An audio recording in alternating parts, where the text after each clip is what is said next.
What's up, you guys? So, I'm here with an update on the situation with Shanquella Robinson and the investigation into her death, into her homicide. Let's just call it what it is.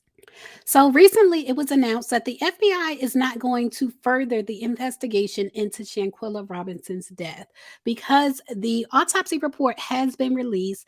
They've reviewed it. And the autopsy report says that the cause of death is undetermined. This is the U.S. autopsy. The autopsy that was done in North Carolina says that the cause of death is undetermined, which is night and day. It's different. It's so different from what the autopsy done in Mexico says. And so, because the cause of death is undetermined, it looks like that's why the FBI is not going to investigate this case any further. And as far as the search for justice for Shanquella, it's a big roadblock. I don't want to say there's not going to be justice for Shanquella, but I will say it's a roadblock if the FBI is not going to investigate the case. I do have a copy of the autopsy done in North Carolina, and a lot of the problem is Mexico. The information provided to them by Mexico. That's what it all boils down to. When you look at the report, which we're going to do, like I said, I do have a copy of the report, the actual document. When you look at the report, they are missing the information regarding alcohol consumption. And so, if you recall, her friends said that she was drinking a lot of alcohol. They felt like it was alcohol poisoning that killed her. And I know a lot of us don't believe her friends, including myself. They've been proven to be liars in certain circumstances. But a lot of times with the lie, there's a bit of truth that's just kind of like twisted. So, in this situation, you would need information on alcohol consumption, and it's just not there. It's not there. This is the toxicology report. And you see it says no. At the top of it is a big note. No ethanol results listed in report. Ethanol would be the chemical you would find like in drinking alcohol. It says video conference on 4/3/23 with medical examiners and other persons in Mexico. Ethanol was tested, but no results were included in report. And then it says ethanol reportedly negative. So let me show you guys the report and everything that was tested, because this little note at the top of the page, it's not good enough. It's not good enough. It's not good enough if there are no results. Like, you can see here the other chemicals that were tested and you can see the results. But as far as the drinking alcohol, with that not being tested, the people in North Carolina, like, obviously they can't test for it now. So they just have to take Mexico at their word. And if alcohol was a contributing factor to her death, they don't have that information. It's like they have incomplete information. And just from reading this report, you can tell the way it's written that they're dealing with incomplete information. But you see here in the toxicology report, like, they test for amphetamines, methamphetamines, PCP, all type of substances, codeine, uh, everything, LSD. They test for everything. And you would think one of the things listed here would be ethanol, drinking alcohol, but it's not listed. It's not listed, and it was only verbally communicated that it was negative. And like I said, you guys, that is not good enough. I feel like that's not good enough. Just because some people say it was negative, if you can't actually see the results that it was negative, like, this little note at the top of the page is not good enough. And so when you get into the autopsy done in North Carolina, this is a part of it. They say postmortem blood testing performed in Mexico does not reveal the presence of any commonly abused drugs. Testing for ethanol, drinking alcohol, was reportedly performed, but was not listed in the report. The ethanol result was later verbally reported in a discussion on April 3rd with the officials in Mexico, and it was reported as negative. And then it also says no urine, vitreous, or other samples were obtained during the original examination. And to me, like I said, I feel like this is not okay. Like, for them not to collect like blood samples or urine samples in a situation like Shanquella's, it doesn't seem okay. And it seems like the people in North Carolina doing the new autopsy, which was done in November, it seems like they're working with limited information. And with limited information, it seems like that's why they came to the decision that the cause of death can't be determined. So, this is a summary of the findings of the autopsy. And I want y'all to pay attention to this. The medical examiner writes, based on the history and autopsy findings, it is my opinion that the cause of death in this case is undetermined. The most significant findings at autopsy are the hematoma of the forehead, which is like a knot on the forehead, the mild cerebral edema, cerebral swelling, and the hypoxic ischemic brain injury. And this, I apologize if I'm not pronouncing it correctly, but it's called HIBI for short, for the hypoxic ischemic brain injury. It happens after cardiac arrest. So that's something that they would expect to see after cardiac arrest because Shanquella did reportedly go into cardiac arrest in the bathroom with the doctor. It says the hematoma of the forehead is consistent with blunt force trauma. Now, that's something we have to keep in mind. Is the blunt force trauma from the fight that we all saw on video? Or is it blunt force trauma from maybe falling and hitting her head in the bathroom? They go on to say the mild cerebral edema is a nonspecific finding.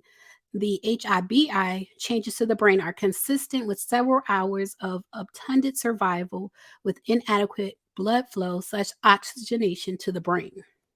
But it says, due to the limited nature of the prior examination, the spinal cord and cervical vertebrae and ligaments were not directly visualized to confirm a suspected subluxation.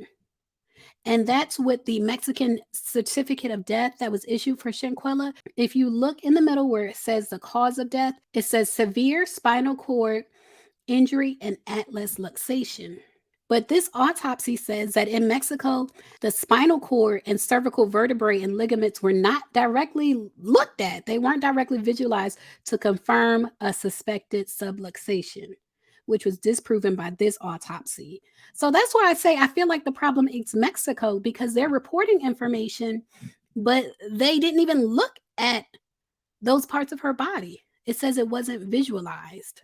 The medical examiner goes on to say while the reported postmortem blood testing result for ethanol was negative, the time interval between when she was involved in the assault and the time of her death, approximately 10 and a half hours, is sufficient to allow for metabolism of any alcohol that may have remained in her system that morning from consumption the previous day and night. So here they're kind of like guessing because the results are negative allegedly, there's no actual testing for the ethanol, but the Mexican officials are saying the results are negative. The medical examiner in North Carolina is saying, well, maybe they're negative because her body metabolized it. They're kind of like making a guess. They go on to say it's also not known if she consumed any additional alcohol following the assault that morning, which was also metabolized before she expired later that afternoon. Now, this I think is interesting. I feel like this is very interesting. This last part right here, I feel like it says it all. It says there is the potential contribution of blunt force head trauma causing cerebral edema, a concussion. Persons with a concussion would be expected to initially exhibit an altered level of consciousness or even unconsciousness immediately following the head trauma. Shanquella's level of consciousness immediately following the fight is not clearly documented. As far as the videos that have been made public, from my understanding, there are more videos than what we've seen, but apparently those may never see the light of day. So they say her level of consciousness immediately following the fight is not clearly documented, although she was able to return to her bedroom/bathroom area. It's also not known if she may have fallen and hit her head in the bathroom where she was discovered lying on the floor approximately 4 hours later. The possibility of a post concussive apnea diagnosis cannot be excluded. And that's basically when someone stops breathing after they get a concussion. Like if someone hits their head or if someone was hitting the head, they get a concussion and they stop breathing.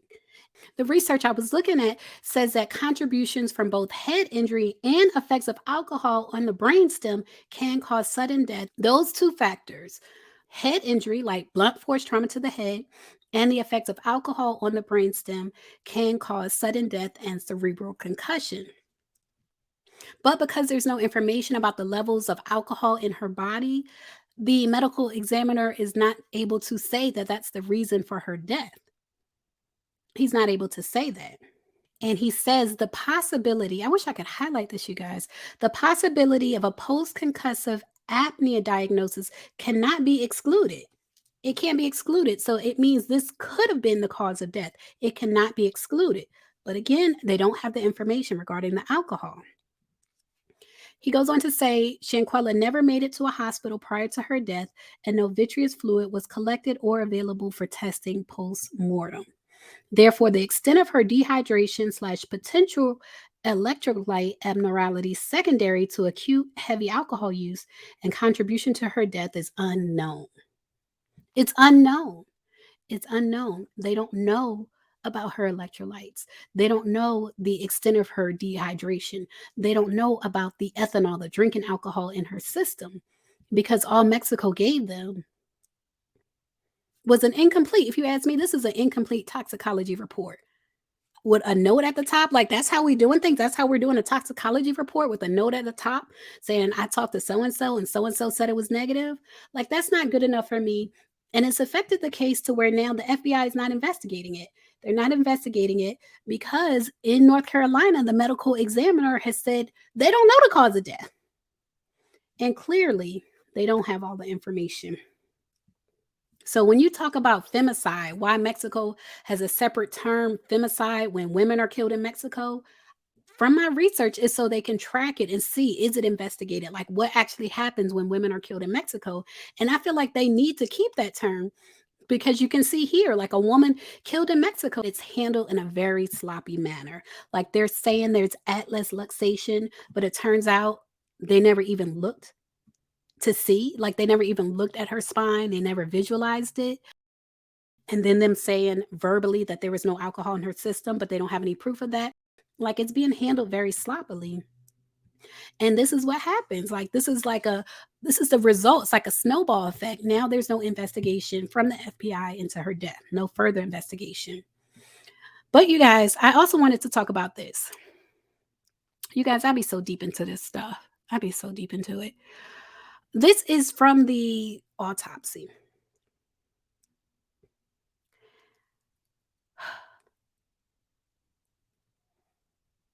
And you can see, I can't hardly say it, the way they treated this woman. Like, you see the knot on her forehead, the scratches underneath her eye. But then if you look at her back, the way her back is all scratched up, the abrasions, and then look at her lower body.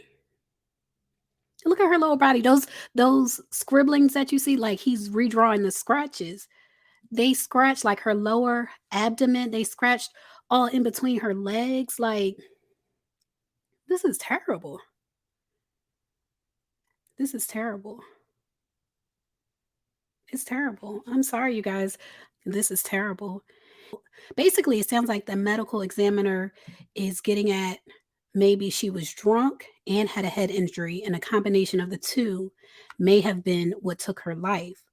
As far as a head injury, it's being suspected that maybe she hit her head in the bathroom because she was found in the bathroom.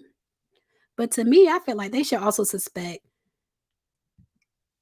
another assault in the bathroom. The way she's all scratched up, the tops of her thighs, her abdomen, in between her legs and everything, I would think they would suspect another assault. Shanquella's lawyers have said that they are going to continue to pursue justice. You guys, leave a comment. Thank you for watching. I know this is a longer video for me, but this is so sad.